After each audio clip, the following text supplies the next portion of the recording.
Welcome to Urban Podcast, the home of bold voices and big dreams. With our podcast crew, bringing you real talk, real stories, and real facts. Urban Podcast, where greatness begins. Story was in Gishu this man that opened a police station. Collins Chepkulei. Yeah, and alikuwa ameandika aje inaitwa Cheboror patrol bells. Imagine. Like, jamaa confidence yake naipenda. Jamaa anafaa pewa award. The guy is okay. Kama kuna private police station, private schools, private hospitals, why not a private police station then? Police station nayo. I know. Hata kama ni kazi imekosa.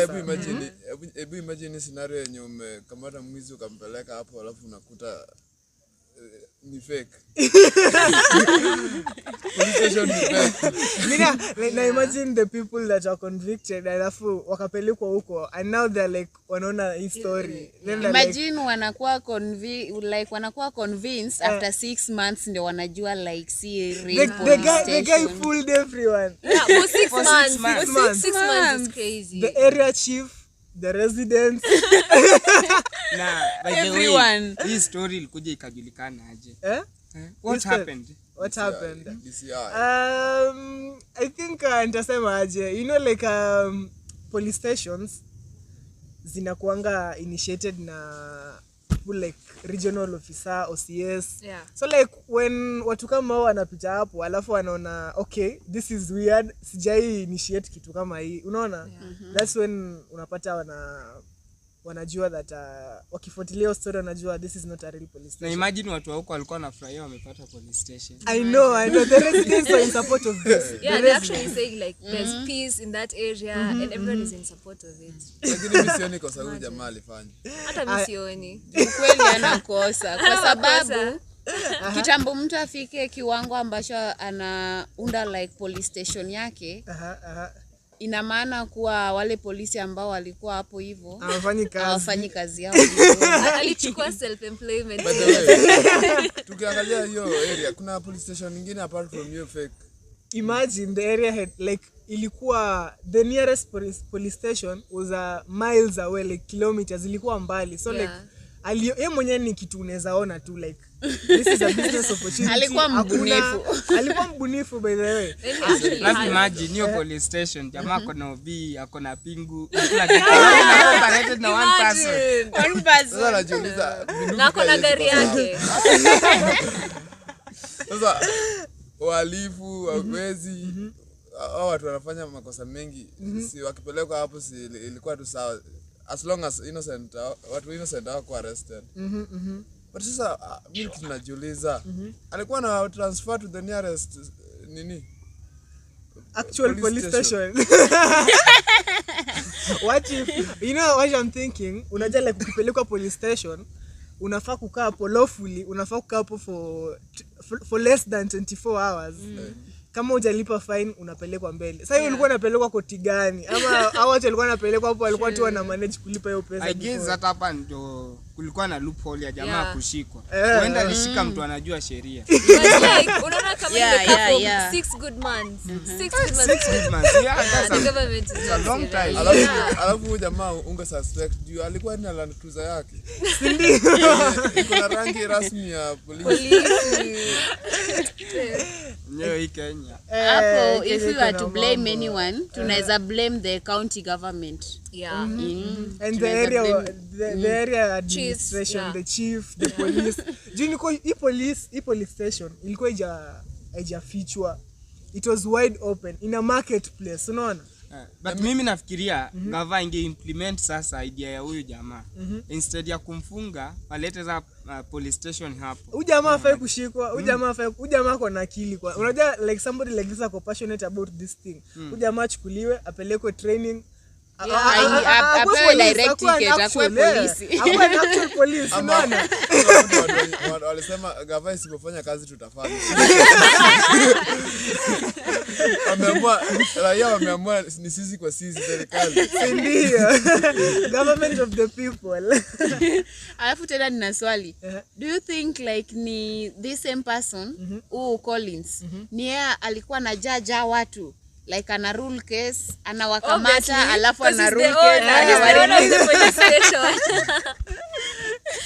Alafu usikie uliitishwa 10k ili kesi isifike mbali.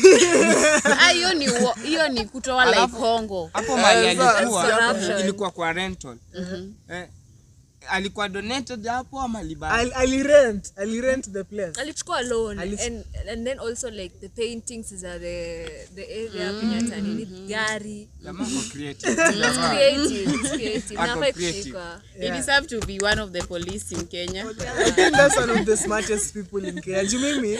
I never thought even like sijai imagine something like this until when it has actually happened. Unaona? Sijai imagine kitu kama hiyo. Sijai imagine hapa Kenya vitu zikiibuka zinaibuka tu. Hata huko Kakamega si ulisikia yule jamaa alikuwa na arrest walevi.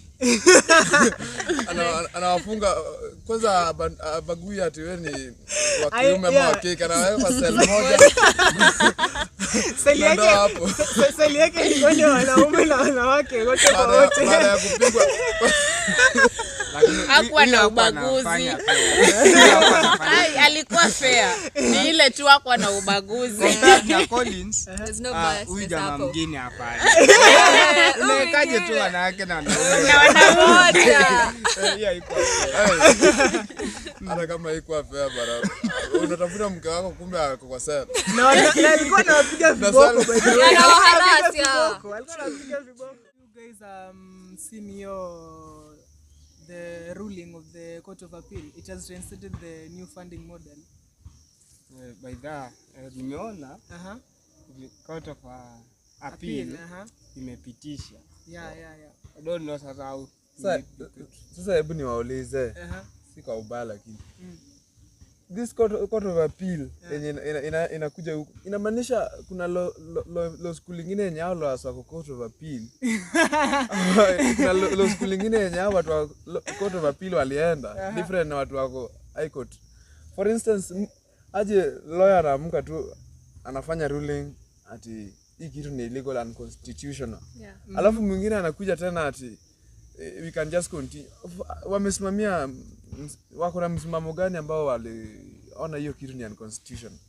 Sababu hii kitu personally I don't support this new funding model.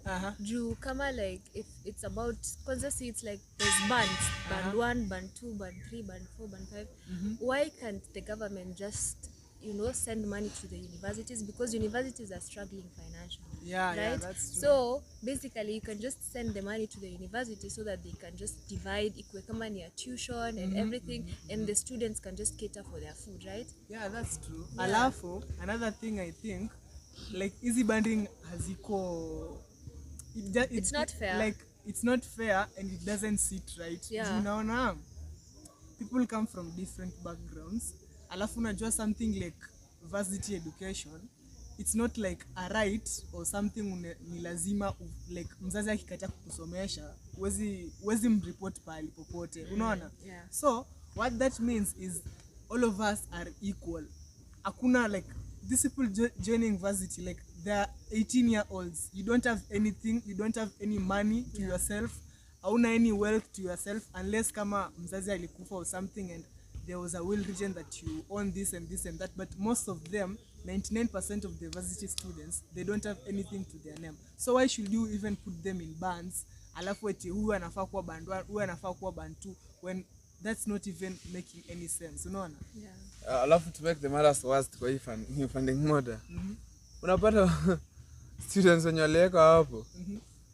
Mtu mwenyewe wazazi wake wote wako na salary. Relatives wake pia wanamsupport. Lakini hiyo funding model imemfavor. Alafu sasa unapata yule sasa fukara. Exactly. I support that because nadhani ni juu ya the unfair distribution of the bands.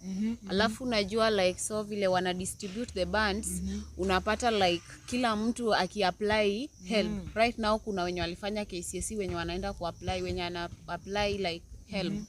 So unapata like wakiapply help wana forge like hizo ma details.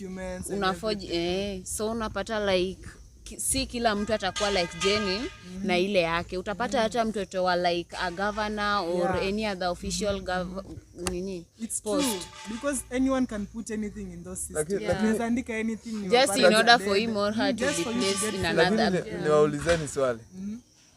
Hii mambo ya e-citizen, kuna wakati nilikuwa nimeenda kusaidia mtoto wa kazini wangu mwingine.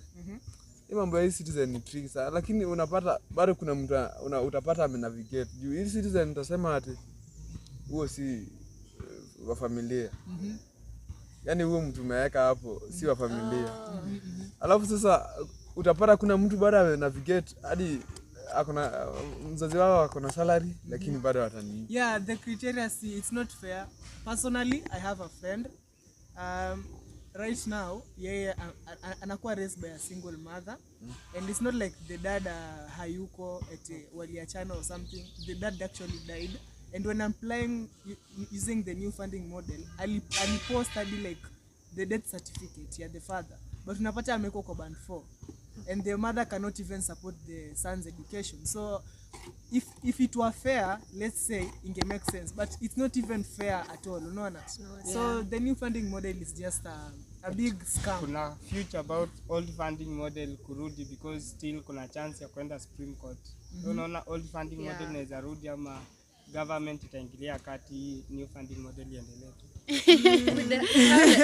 With how the government is moving, I feel like the new funding model will be pushed like ikubaliwe. But na wanafunzi wenyewe wanasema nini kuhusu funding model? No, the students themselves they support the new funding model. Some the students support it in that the student they are being sent for the upkeep.